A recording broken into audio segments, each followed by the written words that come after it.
Nah, menurut bioveristik kepada Ibu, ini dari sudut pandangan pembelajaran instruksional. Kalau menurut kurikulum disajikan dari bagian-bagian menuju keseluruhan dengan menekankan pada keterampilan dasar. Apa artinya? Kurikulum itu penting. Kemudian kurikulum itu disajikan dalam bentuk sebagai yang menjadi suatu kesatuan gitu. Kemudian pembelajaran sangat taat pada kurikulum yang telah ditetapkan. Jadi kalau kita menggunakan bioveristik sebagai pembelajaran kita tidak boleh lari berbeda dari silabus yang kita buat. Kita tidak boleh berbeda dari RPS yang kita buat. Karena itulah acuan kita. Itulah acuan kita, Pak. Bukan yang lain. Jadi kalau mahasiswa berkreativitas, taruhlah misalnya saya pendidikan luar sekolah nih, mahasiswa berkreativitas bahwa menurut mahasiswa, oh pendidikan luar sekolah itu begini Pak, bukan begitu. Tapi kalau menurut bioveristik, kalau dia berbeda dari kurikulum, dari silabus RPS, itu bisa dinyatakan salah. Kalaupun memang di bioveristik itu juga tidak menghalangi untuk mahasiswa berinovasi, tidak menghalangi mahasiswa untuk berkreativitas. Tapi kreativitas itu, inovasi itu tetap berada pada konteks silabus yang diberikan. Kemudian di kognitif konstruktif, kurikulum disajikan mulai dari keseluruhan menuju ke bagian. Artinya kalau bioveris induktif ke deduktif, kalau kognitif konstruktif dari deduktif ke induktif. Nah, kemudian pembelajaran lebih menghargai pada pemunculan pertanyaan dan ide-ide seperti dari peserta didik. Seperti tadi, saya memberi kesempatan kepada Pak Ibu untuk mengeluarkan gagasan, ide, menanggapi dan sebagainya, sehingga memunculkan pemikiran sendiri dari Bapak Ibu. Sehingga itulah hasil wawasan, pengalaman, dan pengetahuan Pak Ibu miliki. Sehingga memungkinkan itu terbangun ilmu tersendiri. Walaupun yang saya sampaikan itu belum tentu juga benar. Kenapa? Karena saya juga memperoleh dari bacaan yang saya miliki. Yang Bapak Ibu sampaikan itu juga belum tentu benar. Itulah yang Bapak Ibu. Tapi yang benar itu ketika Bapak Ibu bisa membuat konsep tersendiri. Saya sudah mengungkapkan pengertiannya begini, saya sudah mengungkapkan teman tadi juga sudah mengungkapkan pandangannya, argumennya. Makanya saya katakan tadi, coba simpulkan, coba bangun konsep sendiri tentang apa yang sudah kita diskusikan itu. Itu kalau di kognitif, konstruktif. Kemudian di humanistik juga begitu. Humanistik itu kurikulum berkembang atas dasar kebutuhan peserta didik. Bukan atas dasar silabus, bukan atas dasar RPS. Tapi pembelajaran kurikulum itu dimunculkan apa yang menjadi keinginan mahasiswa, apa yang menjadi semangat mahasiswa, apa yang menjadi minat mahasiswa waktu itu. Sehingga dari situlah kurikulum itu dibangun. Jadi apa contohnya Pak dan Ibu? Dulu kami kuliah itu Bu, waktu dulu saya itu masuk dosen ke kelas. Nah dia tanya dulu, apa ini yang harus kita bicarakan? Nah, kemudian dia berceritalah tentang apa yang terjadi sekarang. Kemudian sekarang dia komentarilah. Nah itu jadi kurikulum itu muncul dari apa yang diinginkan oleh apa yang ingin oleh peserta didik. Kemudian dari humanistik ini Bapak dan Ibu, dia apa yang dia kemukakan, apa yang dia peroleh, itulah adanya. Kita tidak boleh memaksa anak harus menguasai A, harus menguasai B. Kalau dia hanya sampai menguasai A, kenapa harus B? Karena kalau dipaksakan dia menguasai B, dia tidak sanggup. Nah, jadi dia ingin mengaktualisasikan dirinya. Kemudian pembelajaran berpusat pada peserta didik. Di kognitif konstruktif juga begitu, Bapak Ibu. Pembelajaran itu berpusat pada peserta didik. Tapi di bioveristik, pembelajaran itu lebih berpusat pada guru, pada dosen. Tapi kalau di konstruktif, humanistik, itu lebih berpusat kepada peserta didik, kepada mahasiswa. Mahasiswa kita beri keleluasan untuk bisa dia berkreasi sendiri. Sementara di konektivistik, Bapak dan Ibu, tadi juga sudah jelaskan, kurikulum itu ditentukan oleh arus informasi yang berkembang. Saya pernah, Bapak dan Ibu, kuliah dulu, dosen saya, dia ke dalam kelas itu bukan membawa buku. Dia ke dalam kelas itu bukan membawa PPT, bukan membawa silabus, tidak. Dia masuk kelas itu dia bawa koran. Pagi dia bangun, Kemudian sudah sarapan pagi, dia baca koran.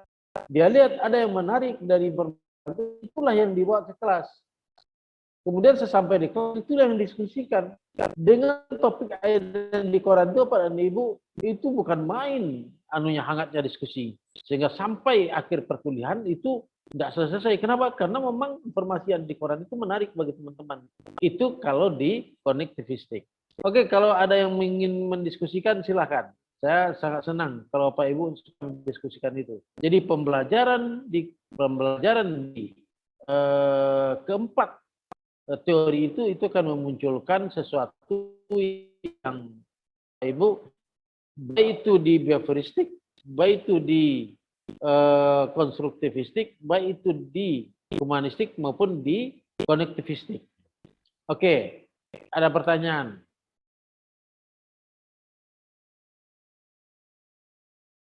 Silakan Pak Rizky. Terima kasih Pak Prof. Pertama, terima kasih banyak sekali pencerahan yang saya peroleh Pak dalam memahami 4 pendekatan belajar ini. Kemudian pada kesempatan kali ini saya mohon minta pandangan dari Bapak, yaitu tentang tentunya kalau di pendekatan behavioristik kita sepakat gitu ya terkait dengan RPS tadi Pak. Itu fungsi RPS di sana kan jelas, fungsi silabus jelas. Nah, jadi pertanyaan saya, nanti kalau dalam taruhlah umpamanya pembelajaran connectivity dan humanistik gitu ya, yang ketiga dan keempat, itu nanti kira-kira seperti apa posisi atau peran RPS dan silabus, Pak? Dan nanti kita gimana cara memanfaatkannya? Terima kasih, Pak Prof. Ya kalau di situ sepertinya silabus tidak perlu, sepertinya gitu ya, nggak perlu. Nah tentu pertanyaan Bapak begini, Pak kalau begitu arah kuliahnya kemana gitu ya? Kemana arah kuliahnya? Kalau diikuti media massa terus, diikuti informasi terus, lalu itu perkuliahannya kemana? Begitu pertanyaannya. Betul, Pak.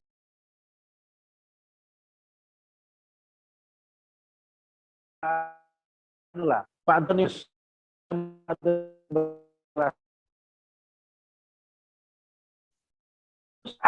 Suaranya.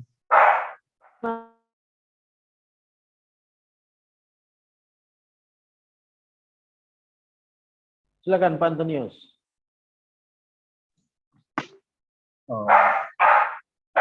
Mohon maaf Pak, ini ada suara-suara yang kurang bagus. Pak Antonius saya lihat dia hobi nih. Tadi saya dengar juga burung gitu ya. Saya juga ada anjing ya. Saya kira itu kan hobi itu.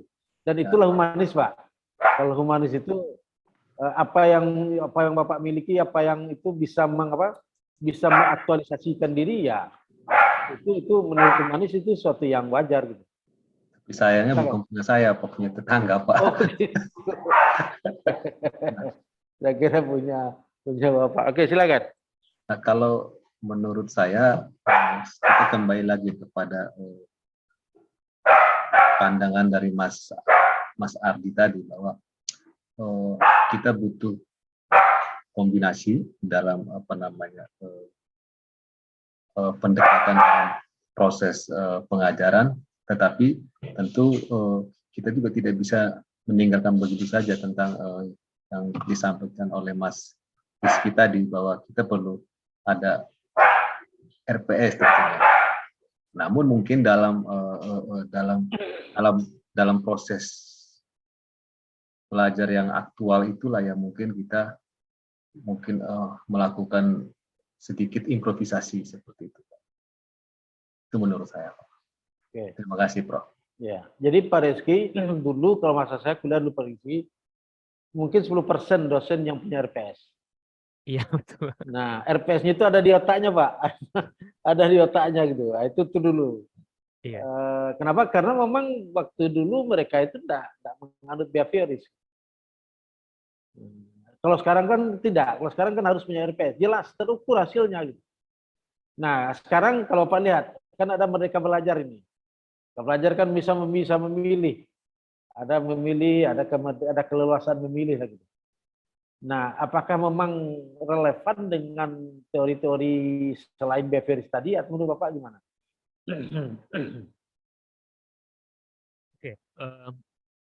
menurut saya Pak ya, saya pikir program Merdeka Belajar ini sebetulnya mereka tidak juga pure 100% konektivisme gitu Pak. Ada beberapa bagian yang dia behavioristik, mereka tetap memiliki semacam garisan yang kita biasa bilang sebagai RPS, nanti untuk mengukur setelah dia ikut program apa, misal gitu ya, nah sejauh mana dia berhasil dan apa impact atau dampak hasil yang dibawanya. Nah, tetapi memang kalau kita lihat persentasenya, artinya sudah berubah. Yang awalnya lebih dominan behavioristik, sekarang dia lebih dominan menjadi konektivistik dan humanis dan kognitif nanti ke bawah gitu, Pak. Jadi apakah mereka nanti terukur apa yang mereka dapat di tempat lain dalam program Merdeka Belajar ini? Saya pikir ya saya belum apa ya Pak ya. Saya tidak terlalu menguasai. Kemudian kedua, dalam aplikasinya sebetulnya yang dilakukan sekarang ya masih behavioristik juga gitu. Meskipun harapannya tentunya tidak gitu Prof ya. Harapan tentunya setidaknya sudah sampai di kognitif konstruktivisme, dan harapan utamanya tentu sudah sampai di konektivistik, di mana nanti mahasiswa itu mampu memperoleh informasi dari berbagai sumber, mengolah, memberi makna, kemudian bisa beraktualisasi berdasarkan informasi-informasi yang mereka peroleh dari program tersebut. Demikian pendapat saya, Bro. Sekarang ada dosen, Pak dan Ibu. Kalau dulu dalam RPS itu tuliskan jumlah sumber bacaan.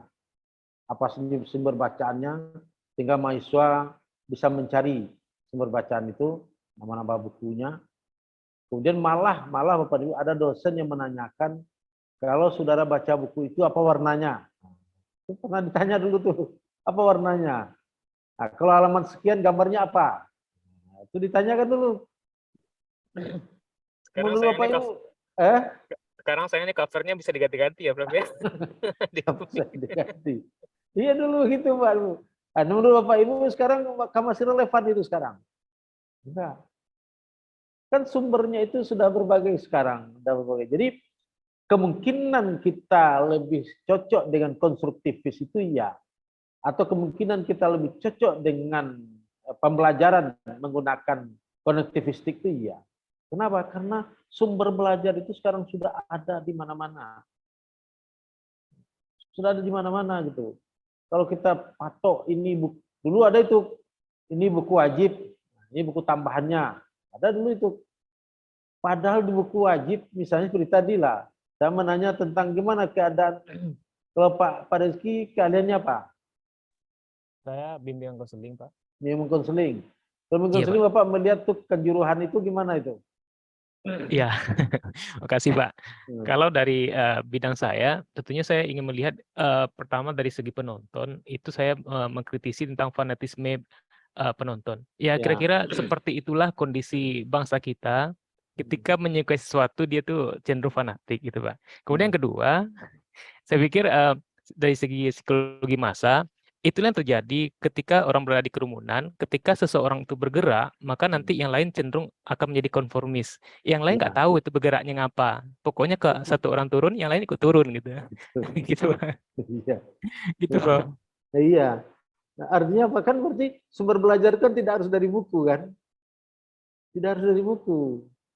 Bisa dari informasi yang berkembang. Nah, makanya Bapak dan Ibu, sistem situasi belajar saat ini memang harus sudah saatnya kita melakukan perubahan.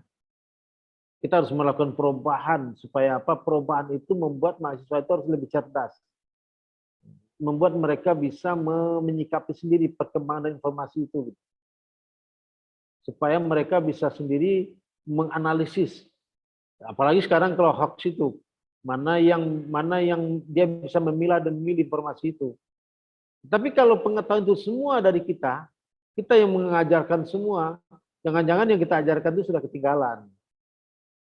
Nah, kalau dulu ada istilah tuh Pak Ibu, dulu itu dosen itu hanya dulu semalam dari mahasiswa.